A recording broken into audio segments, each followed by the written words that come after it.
Vamos começar a aula de número 2 sobre economia urbana para o Lincoln Institute. Então, na aula passada, antes de a gente começar a aula de hoje, deixa eu falar algumas coisas, resumir rapidamente a mensagem principal da aula passada. Então, na aula passada, a gente essencialmente discutiu um pouco as evidências empíricas, com relação ao que eu chamei de paisagens econômicas ou distribuição espacial da atividade econômica, incluindo firmas e populações. E o que eu basicamente disse foi que, olhando em qualquer escala geográfica, o que a gente percebe é que as aglomerações estão por toda parte. Se a gente olha no nível planetário, a gente percebe que o produto está concentrado em alguns países. Se você começa a olhar dentro de países, você percebe que existem grandes disparidades entre regiões. Se você pegar e olhar dentro de uma região, a gente vai encontrar também uma disparidade dentro do sistema de cidades. Se você continuar fechando o foco e olhar para dentro das cidades, a gente percebe que na estrutura interna das cidades existem aglomerações produtivas, residenciais e assim por diante. Então tem um grande fato estilizado que é a presença de aglomerações em toda parte, em qualquer escala. Por outro lado, o que a gente percebe é que essas aglomerações não são homogêneas. Muito pelo contrário, tem uma variedade imensa das características, escalas, natureza das aglomerações, tanto produtivas como aglomerações residenciais. E é isso que dá a riqueza da área de economia urbana. Entender o que gera e quais são as implicações, as diferentes características que compõem as aglomerações urbanas, é boa parte do foco do nosso estudo. Eu também disse que, para entender essas aglomerações urbanas, a gente tem que entender o embate entre forças de aglomeração de um lado, que representam os lados positivos da cidade, o que tem de atrativo nas cidades, e de outro lado, forças de dispersão ligadas a efeitos de congestionamento, que representam os lados negativos, aspectos negativos das cidades. Então, se eu tivesse apenas forças de aglomeração, a gente enxergaria todo mundo concentrado em um ponto de espaço. Se eu tivesse apenas forças de dispersão, a gente observaria um grande espalhamento da atividade econômica. Para entender o que a gente vê de fato, preciso supor e verificar a existência dessas forças opostas, e é o confronto delas que gera a riqueza que a gente enxerga em termos de distribuições espaciais na realidade. Hoje a gente vai começar a olhar para talvez um dos principais modelos que estruturam teoricamente a área de economia urbana, que é o modelo do von Thunen. Então antes de a gente olhar especificamente para as características do modelo, deixa eu falar um pouquinho sobre o que esse modelo tenta fazer, o que o von Thunen estava querendo explicar quando ele estruturou essa teoria. Então, basicamente, von Thunen estava trabalhando na Alemanha do século XIX e estava querendo tentar explicar o padrão de distribuição de atividades agrícolas em torno de centros comerciais, em torno das cidades. Como é que ele constrói um arcabouço analítico para tentar explicar o que ele enxergava, então, na Alemanha do século XIX? Vamos percorrer as hipóteses básicas do modelo. A primeira coisa que ele faz é dizer o seguinte: olha, considera que a economia é composta por um plano homogêneo, ou seja, não existem diferenças em termos de recursos naturais, amenidades ambientais, ou dotações de recursos no espaço. Todos os pontos no espaço têm as mesmas características, com exceção de um ponto específico, que ele vai chamar de M, ou de o marketplace, ou o centro de mercado, o mercado. Por que esse ponto é diferente? Porque nesse ponto todas as atividades econômicas precisam, onde todas as atividades econômicas são transacionadas. Então, se eu produzo alguma coisa fora do marketplace, eu tenho que levar o meu produto até o marketplace para ser vendido no mercado. Todos os produtos são transacionados nesse ponto específico chamado marketplace, que eu vou chamar de M. Uma segunda hipótese desse modelo é que a propriedade da terra não faz parte da história, no seguinte sentido: os proprietários de terra não trabalham na terra. Eles simplesmente estão interessados a arrendar a terra para quem puder pagar mais alto.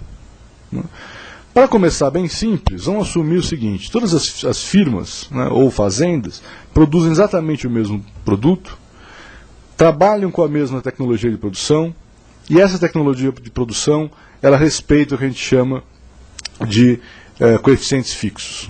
Ou seja, você tem uma combinação fixa de fatores que tem que ser respeitada para poder produzir. Por exemplo, 3 unidades de terra para 1 unidade de trabalho, e isso permanece por todo o tempo. Né? Para aqueles que sabem um pouco de microeconomia, isso que a gente chama de uma tecnologia Leontief.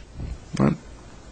Bom, então, como eu já disse também, a terra é homogênea, não tem diferença de produtividade em diferentes pontos no espaço.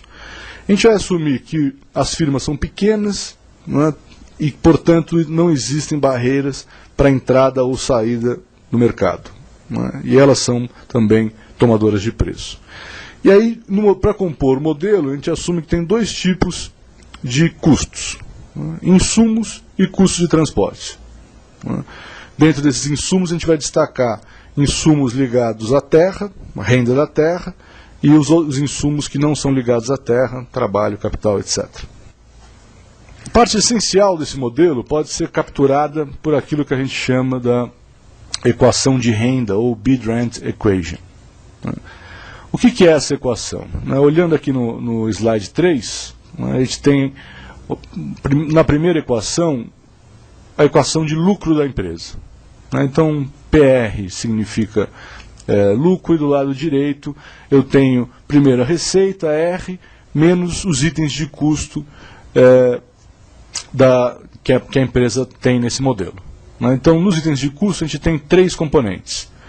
Primeiro eu tenho o gasto com terra, então A é a área da propriedade, R o pequeno r é a renda da terra por unidade de área, então A vezes R me dá o custo com terra. I vezes W me dá o custo de insumos não ligados à terra. Então eu estou chamando de I aí um aglomerado de insumos, trabalho, capital, o que você precisar para produzir, né, vezes W, que é o preço de utilização desses insumos não ligados à terra. E finalmente o terceiro componente do custo é o custo de transporte. Então D é a distância da propriedade até o marketplace, e T é uma taxa de custo de transporte por unidade de distância.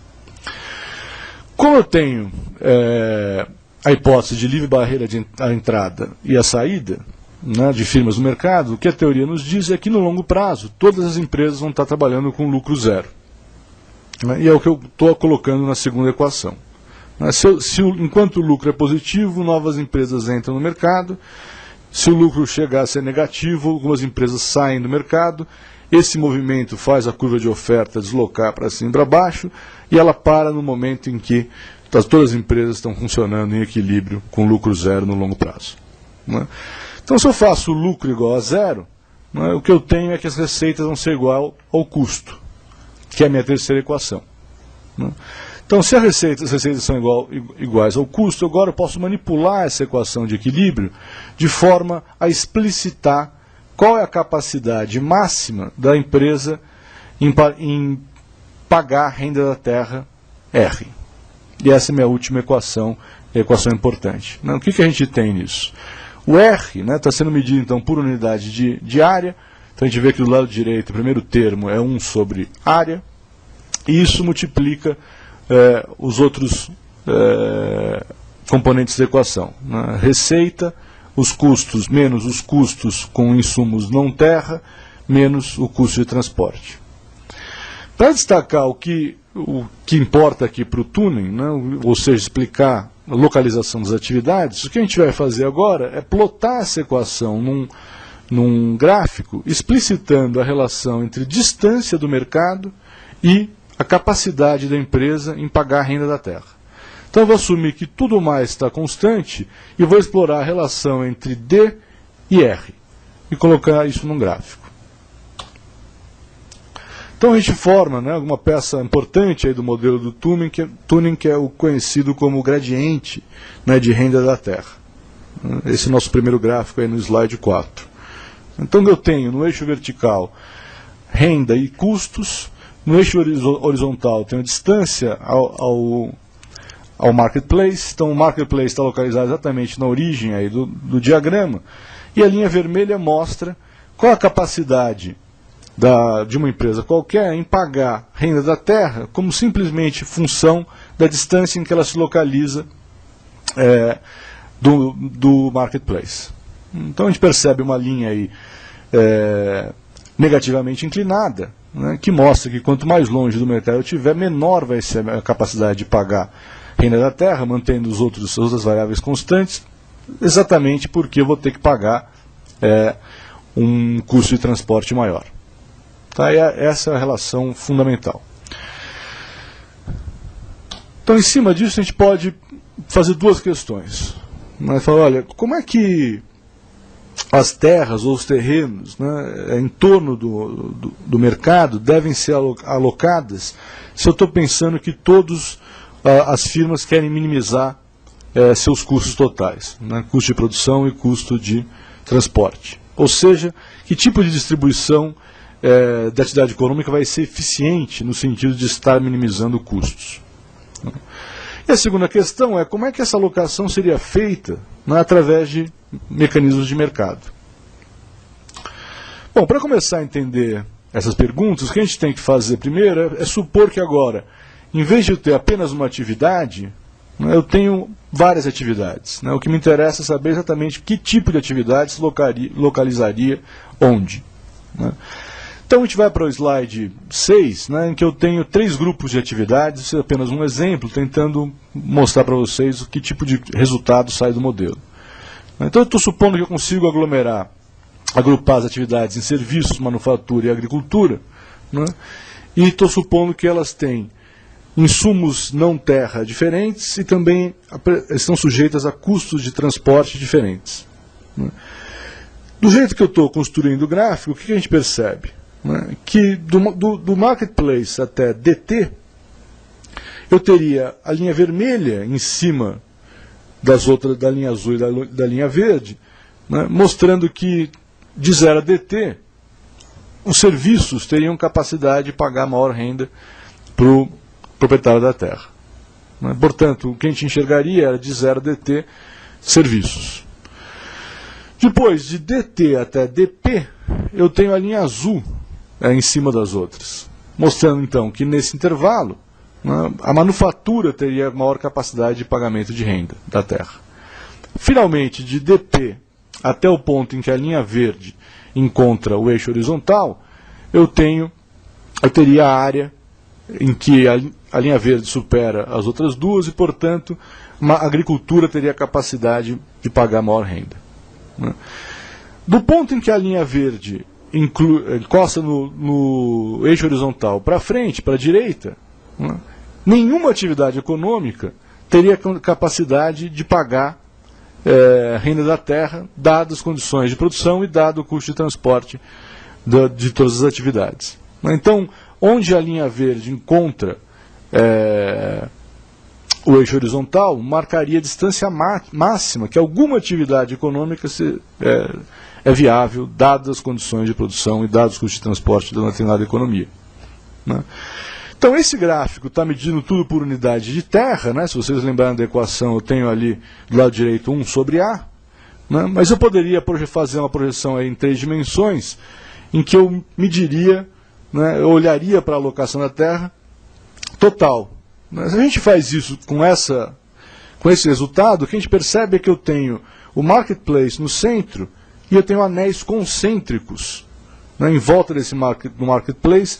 Em cada anel eu teria uma atividade diferente. Né. Então, no meu exemplo aqui, o primeiro anel seria um anel de serviços, seguido por um anel de indústria e manufatura, e finalmente por um anel de agricultura, e além do anel de agricultura eu teria, então, mata nativa, vegetação nativa, ecossistemas naturais. Tá. Então, esse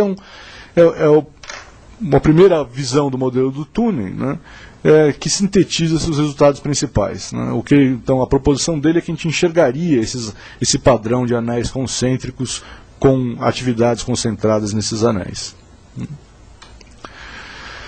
Bom, Como eu disse, né, o modelo do Turing ele é utilizado bastante, foi utilizado desde a sua criação pela economia urbana, né, de forma exaustiva, mas algumas modificações foram feitas ao longo da história, né, para tratar outros problemas. Né. Uma primeira coisa interessante, né, então a gente generaliza o modelo do Turing dizendo que eu posso pensar numa coisa mais geral chamada de Bid-Rent Model, né, modelo da curva de renda, alguma coisa assim. Isso foi muito desenvolvido na década de 60 por alguns autores, né, Alonso talvez seja o mais conhecido, mas também o Mills e também o Muth. Né. O que eles tentam fazer no primeiro momento é introduzir um pouco mais de microeconomia, né, na história do von Thunen. Né. Então ele fala, vamos pegar o modelo do von Thunen inteiro, né, e trocar uma hipótese. Fala, olha, em vez de eu ter coeficientes fixos, que é algo não muito realista talvez, eu vou deixar que os insumos de terra e não terra, né, sejam substitutos. Né. Então eu posso agora começar a olhar para o preço de terra e preço dos outros insumos para calibrar o mix de insumos da minha produção. Né. Quando a gente faz isso, né, boa parte da história ainda continua, mas agora as curvas, né, de renda, elas continuam caindo, né, tendo uma inclinação negativa, mas elas caem a uma taxa decrescente. E a primeira pergunta, então, é por quê? Né, então, só para ilustrar, eu teria, olhando para um setor apenas, eu teria essa curva, né, que decai da mesma forma que a curva decaía no modelo do von Thunen, mas agora ela cai a taxas decrescentes, portanto ela tem esse formato convexo. Então o que está acontecendo? No slide depois do gráfico eu explico brevemente por que a curva cai a taxas decrescentes. O que está acontecendo é, na medida em que eu me afasto do mercado, porque o custo de transporte cresce, né, o preço da terra decai. Né. Então, se o preço da terra decai, o meu tem incentivo em aumentar a quantidade de terra, né, utilizada na produção. Então, o que a gente veria era um efeito a mais nesse modelo com a tecnologia flexível. Mas se eu posso produzir com combinações diferentes de terra e insumos não terra, eu posso variar o mix. E eu vario o mix olhando para os preços relativos. Então, terras mais longe do marketplace implicam custos de transporte maiores, portanto, o preço da terra mais barato, portanto, no modelo com tecnologia flexível, eu uso mais terra, a produção é mais terra intensiva, longe dos centros de mercado. Né? Ou, se você quiser pensar de outra forma, a produção passa a ser mais extensiva, né, com menos insumos por unidade de terra. Tá, se vocês quiserem dar uma olhada, checar isso, né, mais formalmente, primeiro a gente pode olhar para a inclinação da reta. Né? Então, se vocês voltarem naquela equação, eu consigo ver que a inclinação da reta, quando eu estou olhando para a relação entre renda da terra e distância, é menos T sobre A. T é a taxa de custo de transporte, A é a área. Como no von Thunen a área estava constante, porque eu tinha uma tecnologia de coeficientes fixos, a inclinação não muda e, portanto, eu tenho uma reta. Como na tecnologia flexível eu mudo o mix, né, de área de terra e não terra, essa área começa a crescer conforme eu me afasto do marketplace e, portanto, a inclinação diminui. Tá? Quem quiser olhar isso passo a passo, né, eu recomendo ir ao livro do Phil McCann, que eu apresentei na aula passada, e especificamente olhar para os apêndices 3.1 e 3.2. Bom, então se eu quiser gerar a mesma história com 3 setores, serviços, manufatura e agricultura, com o modelo agora Bid-Rent, né, com a tecnologia flexível, eu tenho uma figura muito parecida. Né? O resultado principal não se altera, a única coisa que se altera são as curvaturas dos gradientes de renda.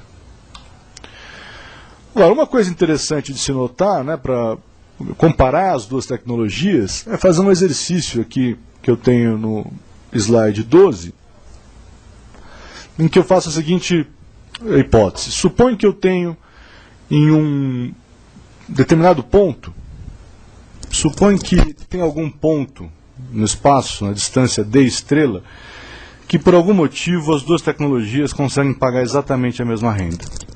O que a gente percebe?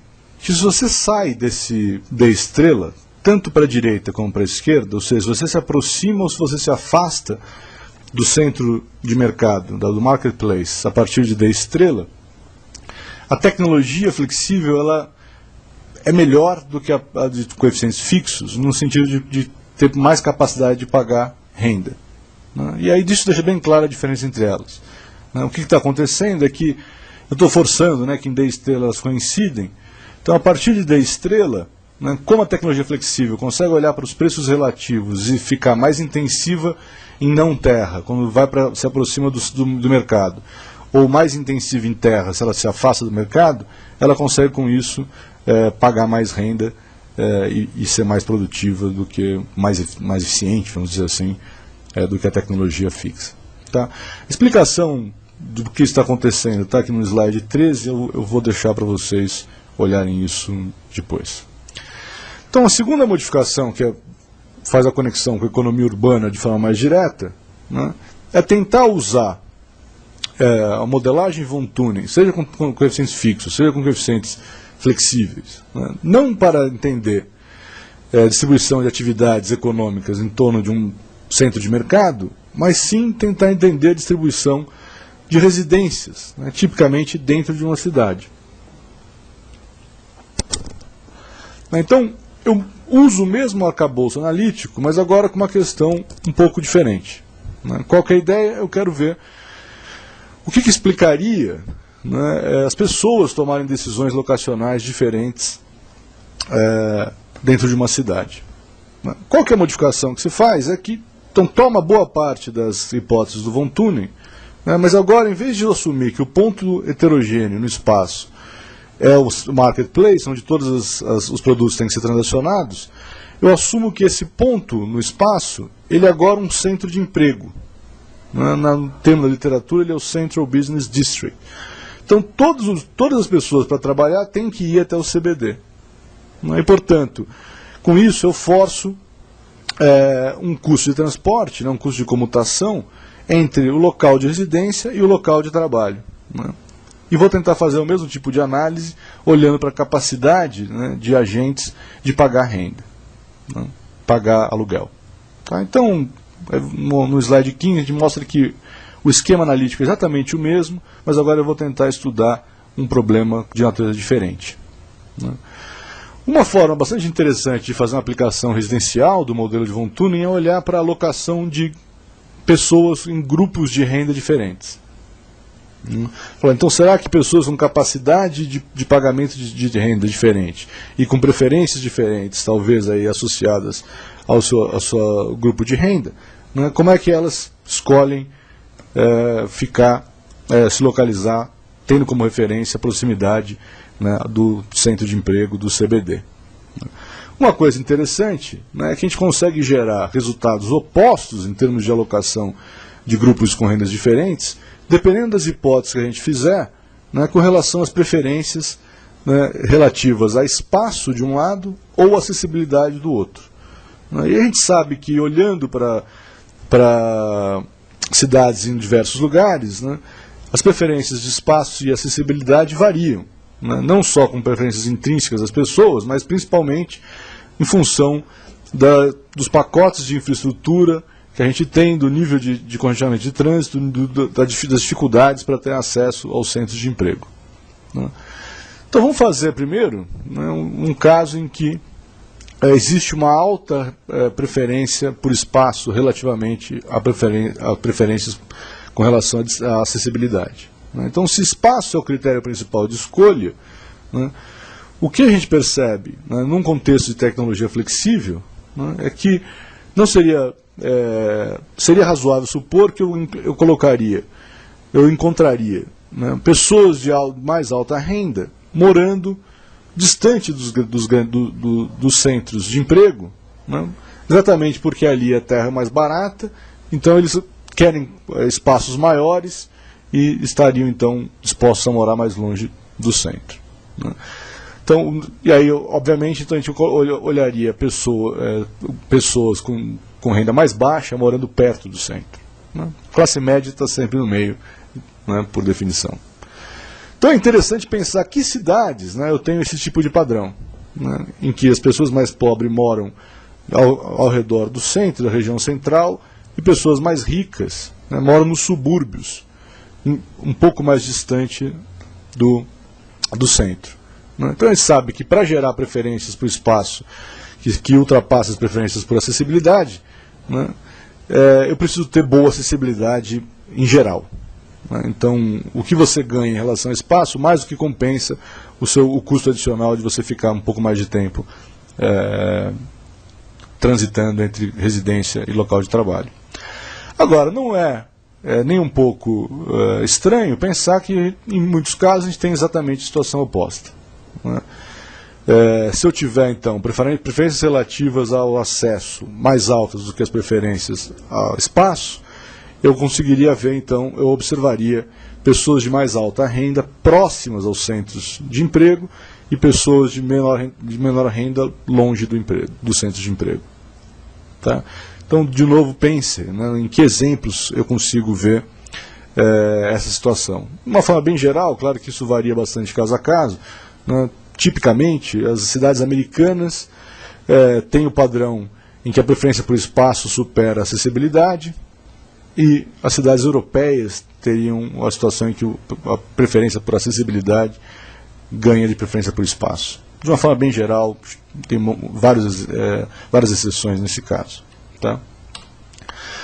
Bom, uma outra dimensão que a gente pode incorporar na análise, né, seria introduzir alguma heterogeneidade ambiental, né, nessa história, né? E com isso, na verdade, eu produzo um impacto interessante no modelo, né? Então a gente pode fazer uma hipótese, né, de que no centro de empregos é onde eu tenho mais poluição. Todo mundo trabalha ali, todas as atividades estão ocorrendo ali, incluindo as poluidoras, né, e, portanto, o nível de poluição é mais alto no centro, né? Se a gente fizer uma hipótese simplificadora de que o nível de poluição ele decresce enquanto eu vou me afastando do centro, né, e que a partir de um certo momento eu não tenho mais nenhuma poluição, eu teria uma representação gráfica parecida com o que a gente vê no slide 21. Né? Então, para grupos de renda, né, que têm poder de pagar aluguel, né, de forma a fugir da poluição, agora os gradientes de renda teriam esse formato de um invertido, né, com o primeiro ramo ascendente do gradiente, enquanto eu estou na região sujeita à poluição, né? Então a gente percebe que esses gradientes começam mais baixos no centro, porque a poluição é alta, e aumentam quando ele se afasta do centro, porque a poluição diminui, e a partir do momento quando a poluição não é mais relevante, eles voltam ao formato de decrescente que a gente viu nos modelos anteriores.